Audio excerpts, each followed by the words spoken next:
All right, it's June 10th. I'm really behind doing this garden update, so it's gonna be quick. We're gonna zip through the garden. First, I will show you, I just got all these cucumbers. I desperately need to pickle again. I've pickled once this season so far, and I got 22 cans. I will insert a little bit of that here. All right, 22 jars of pickles. 20 of them to be exact. Oh, we just heard one pop. Yay! Love that sound. I just ate a blackberry off of that blackberry bush. Haven't gotten any berries off of this one. Blueberry bush, though, needs picking. First year. I'm not mad. This is good. I need to pick all of those.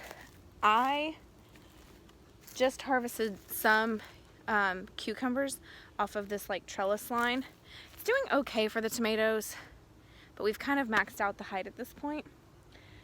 But now I know. And it just kind of, over time, this jute or whatever this is called, just gives. I had it really tight on here in the beginning, and the weather just kind of weakened it. So this is where we're at with it.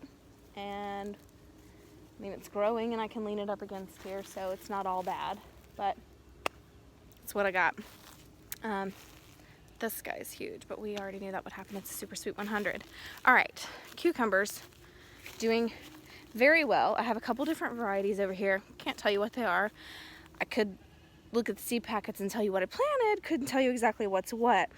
But I have something weird happening this season that has, thankfully, never happened to me before.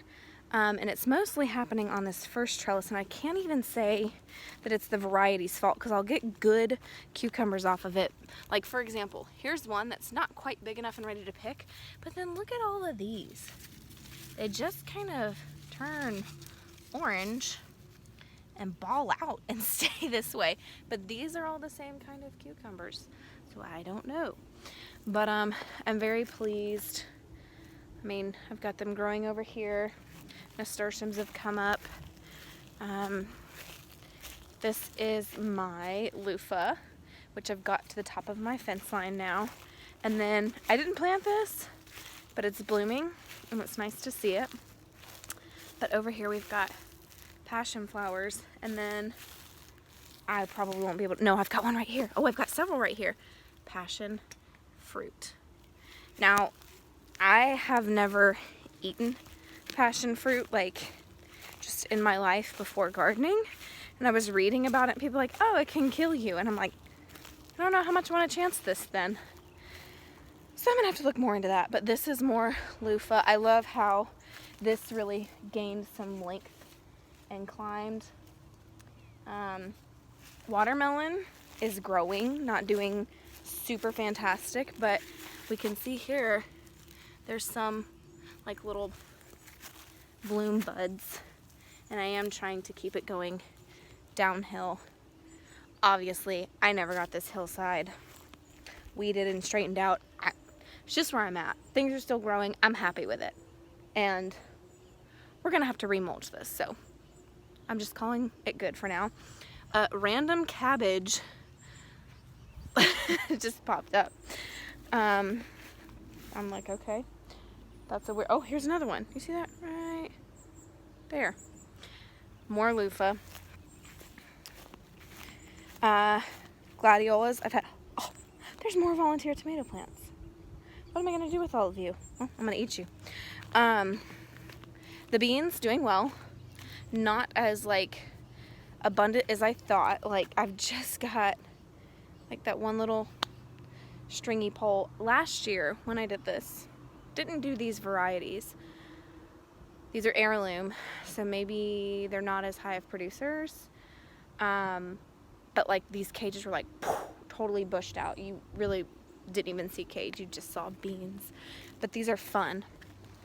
Like, look at all of the purple beans all throughout here. So they're fun looking. Squash and zucchini growing fairly well. No gourds yet, so oh well, I'm speaking too soon. This is the start of a little zucchini gourd right there. So we'll just rest easy. But the most exciting part, perhaps, my first good tomato. And I'm gonna call my son out here who loves tomatoes, and I'm gonna have him come out and pick it with me. Reach your arm in. One's good. This one's really good. Got it? Oh, this is so huge. You like it? Yeah. Here, try this one. Is it yucky? No, it's yummy. Is it good? My pepper plants, what can I say? They look awful. I mean, that one shriveled up and died. That one shriveled up and died. I mean, they had little peppers on them too. I think it could be the heat and not enough water. And I'll admit, I have not been the best waterer. So, my bad. There was no potatoes in my little potato hole. None. All my garlic. Basically, I got a shoot from each bulb that like, look at this. You can't even tell where the garlic was. But like, I'll pull up the biggest one. That's all it is. So, I mean, I'm gonna just stick this back in and let it be, because quite frankly, there really wasn't much point behind everything else that was in here. So tiny. Onions, last month I discussed how, yes, there's green things. Yes, they're alive. Nothing big enough to harvest. This one is the only one that has looked even slightly promising, which now we have a little flower. Look how cool that is. But, yeah, not super pleased. These Costco roses just keep impressing me. Got a dead head. Oh, look, beetle. I got a dead head. I got a lot of holes in these leaves. See, good thing I came out here. Ooh, got too much of that. But look at all these that are about to bloom. But what's really exciting, oh yeah, and I've got to train that vine. Big time. Wow, it's about time for me to tie a new string over here. This one just shot way out. That snuck up on me for sure. But, oh, hold on. More Costco roses. Look at all those buds. And look at that pretty little perfect rose right there. Okay, here's the exciting news. Now this one is my first David Austin bloom. I really didn't even know if I'd get blooms this year, to be honest. I don't really know much about climbing roses. I've never had them. But this is the Generous Gardener. And I've got my first little bud. And it's just this beautiful, slightly blush pink color. And I'm thrilled. Flower garden, not much to report. I will show you just because that's what I'm here to do. I really honestly don't remember when I planted all the peonies and Shasta daisies, so let's just do an update. Some of these have shriveled up and died, some of them have not. I'm gonna cut them back and hope that the roots are strong and hope that they give me something next year. But Shasta daisies, of course, they're just pretty tough. This peony looks good. More Shasta. That one shriveled up, but then that's not. So we're just going down the line. Okay.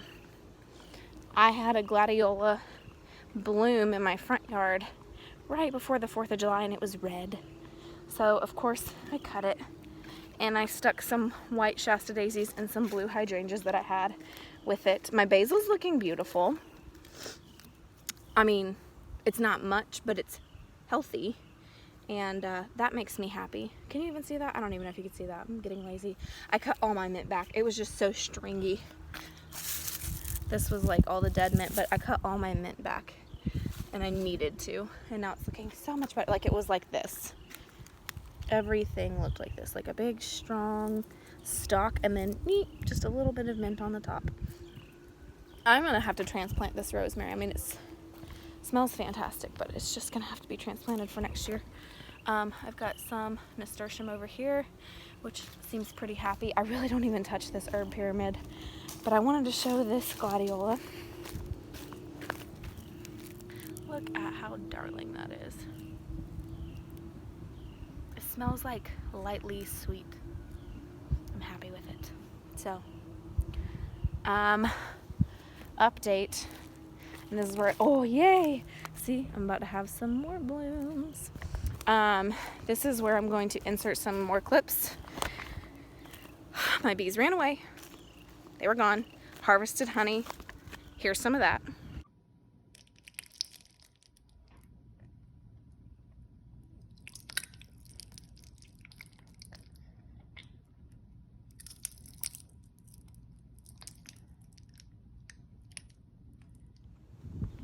So in total, I got 2 pints shy of 3 gallons. That ain't bad. And then like a few days after I harvested, I had a friend say, I have a swarm of bees near my office trailer. Know anybody who wants them? I'm like, yeah, perfect timing. So I caught that swarm. They are now in my hive. They stayed, they transitioned nicely. We have our queen in there.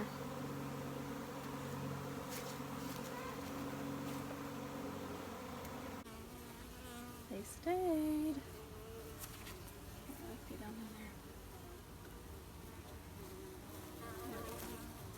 But I got stung for the first time.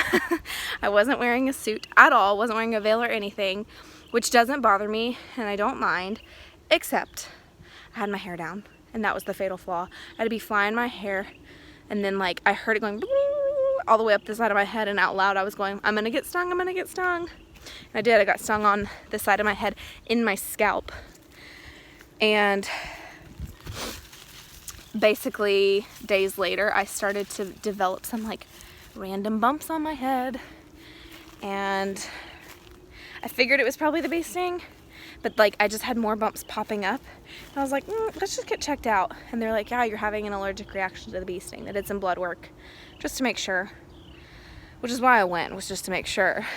And they concluded with that, but they said if they didn't go away or if I got more to come back, I don't know what they think they're gonna do for me.